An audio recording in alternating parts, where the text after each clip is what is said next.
Hello friends, super magic રસોઈમાં મિત્રો હું આપનું સ્વાગત કરું છું. આજે હું આપણે ગુજરાતી કઠોળ એટલે કે સફેદ ચોળાના શાકની રેસીપી તમારી સાથે શેર કરું છું. તો તમને ચોક્કસ આ ગમશે. ગમે તો લાઈક કરજો મિત્રો, શેર કરજો અને સબસ્ક્રાઇબ કરવાનું તો ભૂલતા જ નહીં. અને મિત્રો બાજુમાં રહેલું બેલ આઇકનને પણ પ્રેસ કરજો, જેથી કરીને તમને મારા લેટેસ્ટ વિડીયોની માહિતી મળતી રહે. તો હવે એના ઇન્ગ્રેડિયન્ટ તમને બતાવી દઉં. એમાં મેં આ સફેદ ચોળા જો લીધા છે, 1 કપ છે અને વજનમાં 200 ગ્રામ છે. રૂટીન મસાલા છે, 1 ટમેટાની મેં આ પ્યુરી કરી છે. ચણાનો લોટ છે, લસણની કળી છે, અજમો છે, ધાણા ભાજી છે, ખડા મસાલામાં આપણે તમાલપત્ર અને લાલ મરચા છે, તેલ છે. તો બનાવવાનું ચાલુ કરીએ. તો મિત્રો જો આ ચોળાને મેં 4 થી 5 કલાક પહેલા હુંફાળા પાણીમાં પલાળી દીધા હતા. એટલે અત્યારે આપણે ચોળા 1 કપ લીધા છે, જે વજનમાં 200 ગ્રામ છે ને એની ક્વોન્ટિટી અત્યારે ડબલ થઈ ગઈ છે. અને દાણો પણ જો ફૂલીને એકદમ મોટો થઈ ગયો છે. તો મિત્રો આપણે ગુજરાતી ઘરોમાં આપણે અઠવાડિયામાં એકવાર ચોળાનું શાક બને છે. તો આ એકદમ આપણું ફેવરિટ શાક બનતું હોય તો એની પરફેક્ટ રીત અને પરફેક્ટ ટિપ્સ સાથે હું તમને આજે આ વિડીયોમાં શેર કરું છું. તો પહેલાં તો આપણે આજે પલાળેલું પાણી છે ને એને આપણે કાઢી નાખશું. કેમ કે આ પાણી પલાળેલું 4 થી 5 કલાક હોય છે ને એટલે વાસ આવતી હોય છે. પણ જો તમે ઘણી વખત આપણે ટાઈમ ન હોય અને 15-20 મિનિટ પલાળ્યું હોય ને તો એ પાણી તમે ન કાઢો ને તો પણ ચાલે. પાણી કાઢીને આપણે એને 4 થી 5 પાણીએ ધોઈ લેશું, એટલે જે ચોળામાં વાસ આવે ને એ ન આવે. તો આ રીતે આપણે જો 2 થી 3 પાણીએ ધોઈ અને એક વાસણમાં લઈ લીધા છે. તો હવે આપણે પહેલાં તો લસણની પેસ્ટ તૈયાર કરી લેશું. તો એક ખાયણીમાં મેં 7 થી 8 કળી લસણ લીધી છે. તમારે મોટી હોય તો 5 થી 6 પણ ચાલે. અને એમાં આપણે 3/4 ચમચી જેવું આપણે મીઠું નાખી દેશું. અને આને આપણે મીઠા સાથે મિત્રો આ રીતે તમે ખાયણીમાં નાખીને પેસ્ટ તૈયાર કરશો ને તો ઝડપથી તૈયાર થઈ જશે. અને એમાં આપણે હવે 1/2 ટીસ્પૂન જેવું કાશ્મીરી લાલ મરચું નાખી દેશું. તમે રેશમ પટ્ટો પણ નાખી શકો છો. અને 1/4 ટીસ્પૂન જેવું આખું જીરું નાખી દેશું. અને એને પણ આપણે આ રીતે મિક્સ કરીને પેસ્ટ બનાવી લેશું. આવી રીતે પેસ્ટ કરીને તમે એને સ્ટોરેજ પણ કરી શકો છો મિત્રો. તમારે ખાસ ધ્યાન શું રાખવાનું છે કે આમાં તમારે 1 ચમચી તેલ નાખી દેવાનું. તો એની ટાઈમ તમે આનો ઉપયોગ પણ કરી શકો છો. આ રીતે જો આપણી પેસ્ટ તૈયાર થઈ ગઈ છે મિત્રો. આ ચોળા આપણે ડાયરેક્ટ જ વઘાર કરીએ છીએ. એનું કારણ એ છે કે જો તમે આ પ્રોસીજર એકદમ હું તમને સરળ રીતે બતાવું છું, ઝડપથી બની જશે આ રીતે શાક કરશો તો. અને શાકનો ટેસ્ટ પણ અનેક ગણો વધી જાય છે.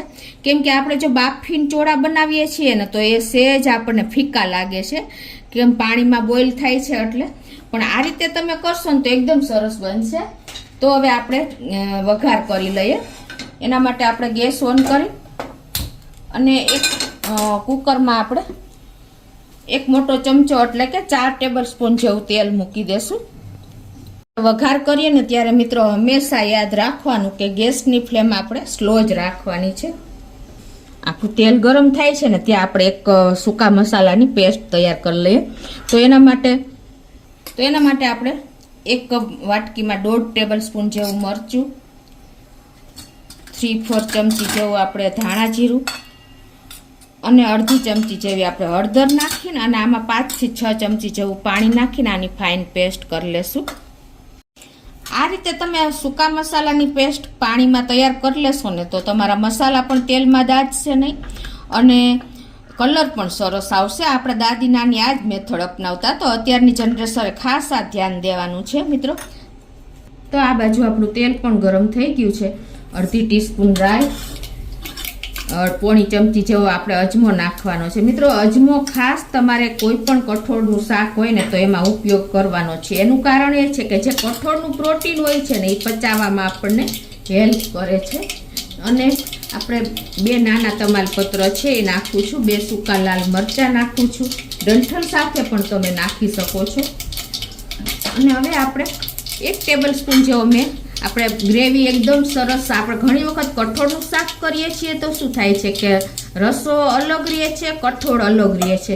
એના માટે તમારે બાઇન્ડિંગ માટે અત્યારે હું 1 ટેબલ સ્પૂન જેવો ચણાનો લોટ વાપરું છું. એને આપણે આ રીતે તેલમાં જ કૂક કરી લેશું, સ્લો ફ્લેમ ઉપર જ. એટલે શું થશે કે આપણો લોટ પણ સંતળાઈ જશે.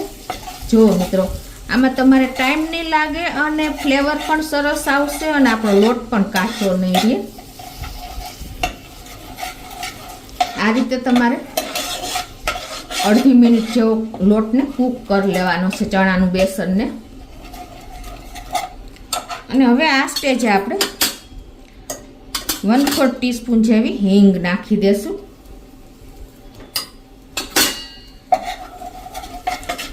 તો આપણા રાઈ જીરું બધું ક્રકલ થઈ ગયું છે સરસ, અને આ મસાલો પણ સરસ, આપણો લોટ પણ કૂક થઈ ગયો છે. તો હવે આપણે આ જે પેસ્ટ બનાવી છે ને એ નાખી દેશું લસણની.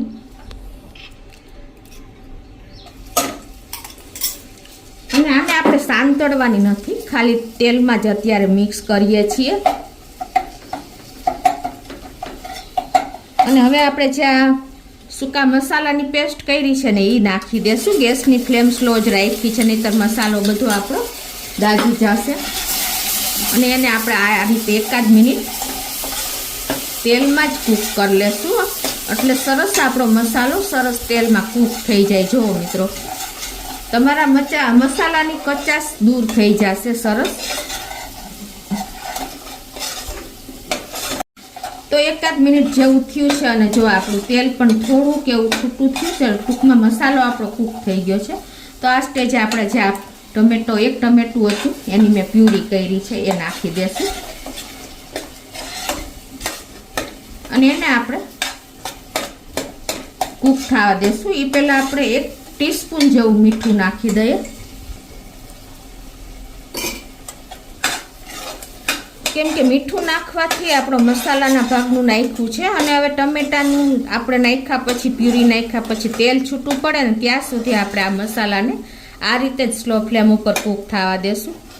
તમારે પાણીની જરૂર હોય ને તો સેજ, તો આપણે આ જે મસાલો સૂકા મસાલા મિક્સ કર્યા હતા ને એમાં નાખીને અત્યારે હું 2 ચમચી જેવું પાણી પણ એડ કરી દઉં છું, એટલે આપણા મસાલા સરસ કૂક થાય, દાજે નહીં. તો જો મિત્રો, આપણો મસાલો પણ કૂક થઈ ગયો છે સરસ, અને તેલ પણ છૂટું પડી ગયું છે. મિત્રો ખાસ તમે નોટ કરજો કે મસાલો તો આપણે આ રીતે કૂક કરશું ને તો જ શાકનો ટેસ્ટ આવશે.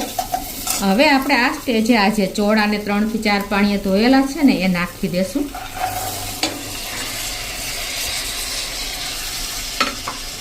અને એને આપણે આ રીતે મિક્સ કરી લેશું. આ રીતે મિત્રો આપણે, જો આ ચોળા તમે રાતે પલાળ્યા હશે ને તો તમારે સવારમાં ટિફિનમાં 10 જ મિનિટમાં આ શાક તૈયાર થઈ જાય છે. એટલે ચોળાનું શાક આ રીતે તમે કાચા જ ચોળાનું શાક બનાવશો ને તો બધો મસાલો આ ચોળામાં ચડી જશે અને આપણું શાક એકદમ ટેસ્ટી બનશે મિત્રો. અને હવે આ લગ્ન પ્રસંગમાં જે આપણે શાક બને છે ને એટલી જ મેં તમને સરળ રીત અને એટલું જ ટેસ્ટી પરફેક્ટ મેજરમેન્ટ સાથે બતાવ્યું છે મિત્રો. જો આપણે એકદમ સરસ મસાલો કોટેડ થઈ ગયો છે. હવે આ રીતે આપણે 1-2 મિનિટ એને કૂક થવા દેશું. તો આ રીતે જો આપણે મસાલા સાથે ચોળાને કૂક કરી લીધા છે. અને આ રીતે તમે કૂક કરશો ને તો તમારા ચોળાનું શાક ક્યારેય ફીકું નહીં બને. શાક બનાવવામાં મિત્રો ઘણા વ્યુઅર એમ કહે છે કે તમે આમાં શું નવું છે, પણ મિત્રો જે બિગનર્સ છે ને એ લોકોને ખ્યાલ નથી હોતો કે કઈ પ્રોસિજર ક્યારે કરવી, ક્યારે મસાલા એડ કરવા, કેટલો ટાઈમ કૂક કરવા, પાણી ક્યારે એડ કરવું, ગેસની ફ્લેમ મસાલા આપણે વઘાર કરીએ ત્યારે કેટલી રાખવી. એના માટે જ હું આ વિડીયો બનાવું છું મિત્રો, તમે ખાસ નોટ કરજો. અને હવે આપણા જો મસાલા પણ ચોળા સાથે, કાચા ચોળા સાથે કૂક થઈ ગયા છે, એટલે આપણા ચોળા બિલકુલ ફીકા નહીં લાગે. હવે પ્રશ્ન આપણે એ આવે છે કે આ 1 કપ ચોળા છે એટલે કે 200 ગ્રામ છે, તો પાણી કેટલું એડ કરવું મિત્રો? તો આ 1 કપ ચોળા સામે આપણે જે કપથી કે વાટકીથી તમે ભર્યું હોય ને એ ડબલ પાણી નાખવાનું છે. એટલે કે અત્યારે હું આ 2 કપ પાણી નાખું છું.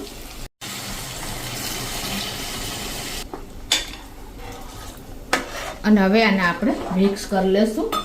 હવે આ સ્ટેજે તમારે ચેક કરી લેવાનું કે તમારે કાંઈ મીઠું નાખવાની જરૂર હોય તો તમારે આ સ્ટેજે નાખી દેવાનું, કેમ કે આપણે લસણની પેસ્ટમાં અને ટમેટાની પ્યુરી નાખી ત્યારે મીઠું એડ જ કરેલું છે મિત્રો. એટલે આ પરફેક્ટ મેજરમેન્ટ આવ્યું. તમારા ચોળા પ્રમાણે જ તમારે આ રીતે પાણી એડ કરવાનું છે. કોઈ પણ તમે મેજરમેન્ટ લીધું હોય એ પ્રમાણે ડબલ પાણી તમારે એડ કરવાનું છે. હવે આ સ્ટેજે આપણે 1 ટીસ્પૂન જેવો ગરમ મસાલો નાખી દેશું અને 1 ટીસ્પૂન જેવો આપણે કિચન કિંગ મસાલો નાખશું. મિત્રો આ મસાલાથી છે ને શાકનો ટેસ્ટ એકદમ સરસ યુનિક આવે છે, એટલે ખાસ તમે આ મસાલો એડ કરજો.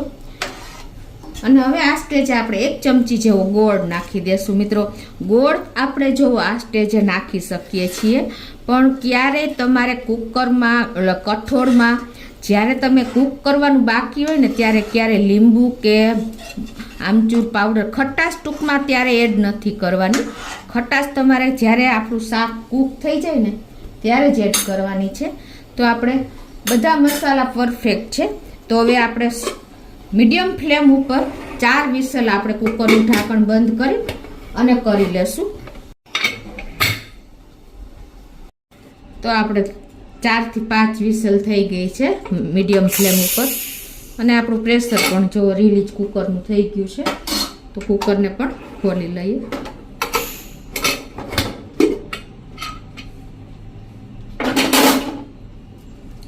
જો મિત્રો આપણે હવે આ સ્ટેજે ચેક કરી લઈએ કે આપણા ચોળા કઠોળના ચોળા કૂક થયા છે કે નહીં. જો આ રીતે પ્રેસ કરી છે તો ઇઝીલી પ્રેસ થઈ જાય છે. તો આપણા પરફેક્ટ કૂક થઈ ગયા છે. જો તમારે કૂક ન થયા હોય ને તો 1-2 વિસલ વધારે કરી લેવાની મિત્રો.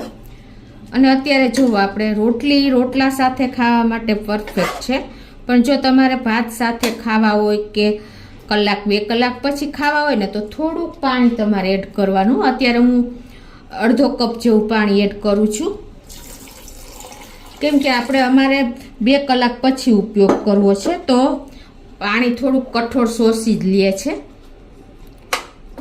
એટલે આ કન્સિસ્ટન્સી તમારા ટાઈમ ઉપર ડિપેન્ડ છે મિત્રો, ક્યારે ખાવું, કોની સાથે ખાવું, એ બધું હું તમને દરેક કઠોળના વિડીયોમાં શેર કરું છું.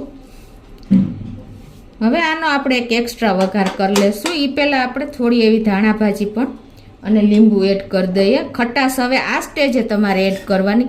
તમે આમચૂર પાવડર, આંબલી કાંઈ પણ એડ કરો ને તો તમારે કૂક થઈ ગયા પછી જ, નહીંતર શું થશે કે આપણું કઠોળ એકદમ ચડશે, કૂક નહીં થાય અને ઠોઠડું થઈ જશે. તો અત્યારે હું 1 લીંબુનો રસ એડ કરું છું. અને હવે આપણે પાણી નાખ્યું છે ને તો મિત્રો આપણે ગેસ તો ઓન કરી અને 2-3 મિનિટ જેવો ચાલુ રાખશું. હવે મિત્રો આપણે આ જો મીડિયમ ફ્લેમ ઉપર કૂક રાખ્યું છે 2 મિનિટ જેવું, અને હવે આપણે ઉપરથી એક એક્સ્ટ્રા વઘાર કરશું. તમને જરૂર લાગે તો કરી શકો છો. તો અત્યારે હું 1 ચમચી જેવું તેલ મૂકું છું.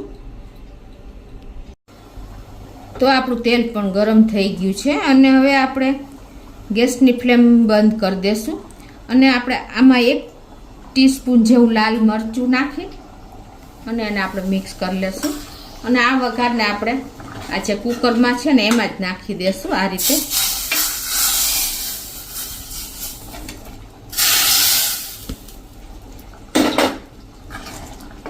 જો મિત્રો આપણું શાક એકદમ પરફેક્ટ અત્યારે કન્સિસ્ટન્સી છે. તો આ રીતે 2 થી 3 મિનિટ આપણે જો કૂક કરી લીધું છે, થઈ ગયો છે 2-3 મિનિટ, અને આપણું પરફેક્ટ કન્સિસ્ટન્સી આવી ગઈ છે. તો હવે આ સ્ટેજે આપણે ધાણા ભાજી નાખી દઈશું.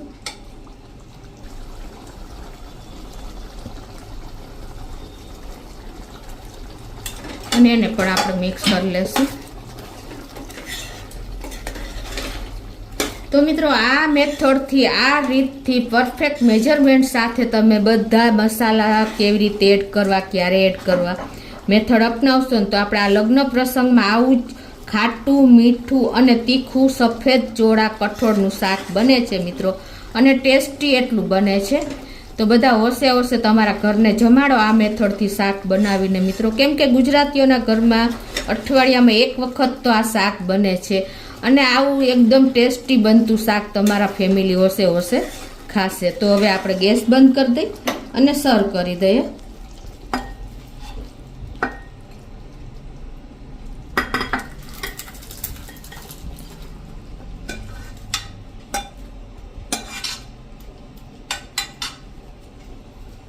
એકદમ ટેસ્ટી ચટાકેદાર આપણું સરળ રીતે શાક બની ગયું છે. તો ચોક્કસ તમને આ વિડીયો ગમશે તો ઉપરથી આપણે થોડી એવી ધાણા ભાજી નાખીને ડેકોરેશન કરી દઈશું. તો તમે ચોક્કસ એક વખત આ રીતે ટ્રાય કરજો મિત્રો, અને મને કોમેન્ટ બોક્સમાં જણાવજો કે તમને આ મેથડ કેવી લાગી મિત્રો.